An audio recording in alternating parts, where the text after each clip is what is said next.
The End of Oz, Chapter 9, Dorothy. I did my best to get Bapu to dress herself for dinner, but at the very suggestion she recoiled in horror. At first I thought she was offended because the dress was so ill-fitting. I'd have beheaded any of my chambermaids in Oz who suggested such a thing, but then I realized she was absolutely terrified at the prospect of attending the dinner herself. When I pressed her further, she cowered on the floor of my bedroom. "They'll kill me, they'll roast me and eat me alive." "They certainly won't," I said, although I wasn't at all sure. I would probably be tempted to do the same on a relentless diet of this awful stuff I'd had for breakfast. "Bapu, it wouldn't be proper for me to attend the banquet without a handmaiden. Besides," I added, hit with a flash of inspiration, "I have a job for you." She looked up at me, her eyes brimming over with tears. "A job? For me? Other than the one I already have?" "Yes, dear," I said, waving a hand regally. "You spend a lot of time out and about in the palace, correct?" "I had many tasks before I came into your service, mistress," she said uncertainly. "And so no one would notice if you were to, say, wander around a little when we are released from this chamber for the banquet?" "No, I don't think so," she said, still confused. I sighed, reminding myself to be patient. It's just not reasonable to expect everyone to be as quick on the uptake as I am, other than Scare. And you can't expect anything from him anymore, because he's dead, thanks to that bitch Amy Gum. I mean, I suppose technically I killed him, but she ruined him so that I had no choice. Oh, how I missed Scare. He was a little creepy, sure, and I have to admit some of his experiments were a bit, well, I wouldn't say out of hand, technically, but maybe a touch over the top. But he'd always been there for me. Mostly. He'd certainly had the same goals I did. And he'd been so clever. He knew practically everything about the history of Oz. He'd been with me from the very beginning. From before he had a brain. He'd made me laugh back then, and once the wizard had given him his gift, he'd helped me make myself into the woman I am now. But Scare was dead, I reminded myself firmly. In the end, even he had failed me. The truth is, at this point, Bapu was all I had. "So if you were to overhear certain conversations," I continued, "related to your mistress's future in the palace, just like you found out about the Gnome King's plans to marry me." At last, comprehension dawned in her foggy little eyes, and she drew herself up with an expression of pride that was quite comical, but also carried enough dignity that I restrained my snicker. "I go many places," she said, nodding vigorously. "I stay away from the diggers and the other servants. No one thinks I hear of anything.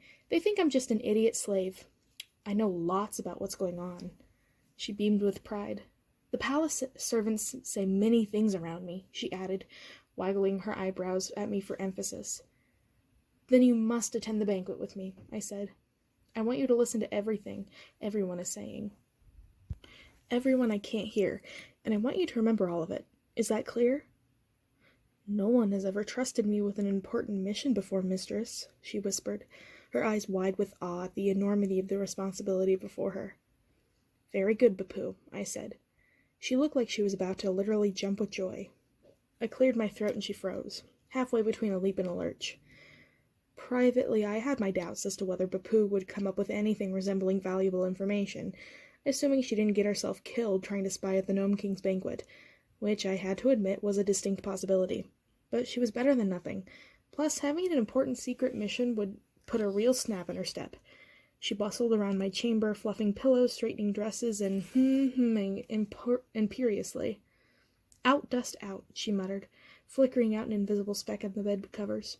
And finally, in my direction, she consented to swap out her bumpy, shaggy sack dress for a velvet dress several sizes too big for her, that still looked rather sack-like. At least it was a formal sack. I told her she looked every bit of an Oz munchkin. She twirled around at my compliment, and I felt something like pride.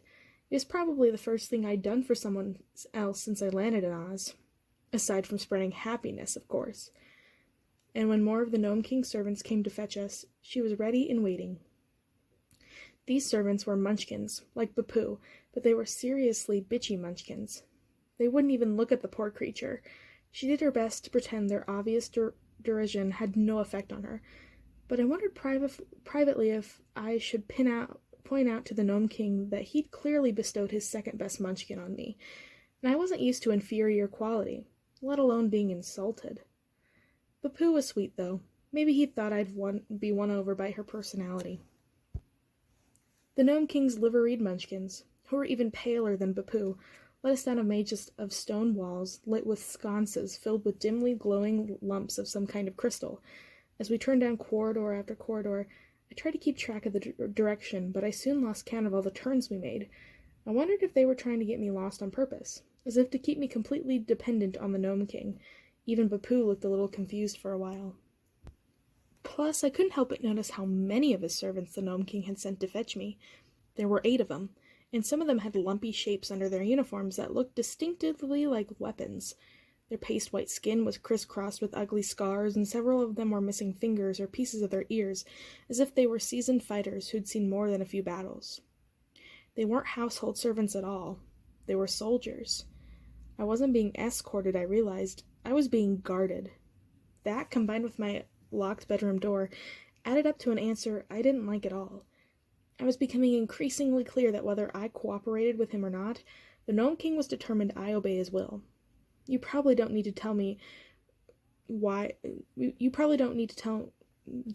to tell you there's only one will for my way, and it's mine. Privately, I was seething. Who did the Gnome King think he was? He might be the ruler of Ev, but I was Dorothy the Witch Slayer, and I was not going to be treated like a prisoner. But I smiled like the queen I was. I might be at a disadvantage now, but I certainly wasn't going to give in. I could still find a way to get what I wanted out of the situation. I knew I was up to manipulating the Gnome King. And like I said, I was thrilled by the challenge. I'd gotten a lot done in Oz, but I'd never won over a centuries-old despot who thought I was a prisoner. I was starting to feel positively alive again. Finally, the Munchkin pushed open a heavy, ornately carved wooden door, revealing a cavern whose ceiling was easily twice the height of my chambers. The banquet hall was beautifully lit with elaborate candelabra that sprouted from the stone walls like branches. Much to my surprise, dinner at the Gnome King's wasn't half bad. It wasn't what I was used to in Oz, of course. Not at the Emerald Palace, anyway. But where the parties I'd thrown had been absolutely legendary. Whoever had set the table didn't know the difference between a salad fork and a dessert spoon, but at least everyone had dressed up. Velvet seemed to be the fabric du jour in Ev, closely followed by satin, brocade, and a few outfits that looked as though their wearers had basically dressed themselves in tapestries. The company was exceptionally dreary.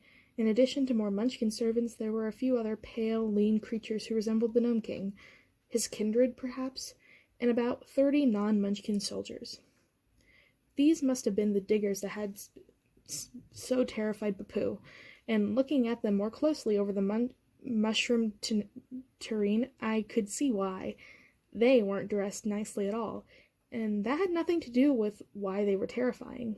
They were lean and muscular and pale as bread mold, dressed in armor pieces together from plates of metal and hardened leather. Most of them had sinister black tattoos crawling up their arms, or were missing fingers or eyes, or, in one case, a chunk of an ear, so that what was left was just a misshapen lump of scar tissue clinging to the side of his head. Most of them were hairless, but one or two had thin strands scraped together into braids interwoven with bits of leather and bone. I was awfully miffed, and they hadn't even bothered to dress up. If Papoo's information was accurate, the Gnome King was planning on proposing marriage over the dessert course. Surely that deserved a little more ceremony? After all, I'd done my absolute best with very little. I still looked every bit the desirable future queen of 2 kingdoms. Papoo turned out to be as hopeless at hairstyling as she was at everything else. But I at least insisted she give my hair the 100 strokes. Not a stroke more or less it deserved. I'd had to teach her to count, too. Bless her heart. I'd found the best fitting of the dresses the Gnome King had left me, and while there was nothing I could do but the ridiculously outdated style or dreadful color, I repurposed the part of one of the wall hangings as an impromptu sash, cinching it tightly to show off my tiny waist and extremely admirable figure. I was without a doubt the prettiest girl who graced the Gnome King's tables in their history, although from the look of things that wasn't an exceptionally high bar. More Munchkins carried in silver platters of food. Some things looked familiar, but others were oddly foreign. A self-important looking munchkin, visibly healthier than the others, was ordering the rest about in a court manner. She had a green velvet bow perched at a drunken angle in her bald head, and she wore a ring of keys around her neck. I perked up. That must be Esmeralda, I thought, and maybe, just maybe, one of those keys unlocked the door to my room.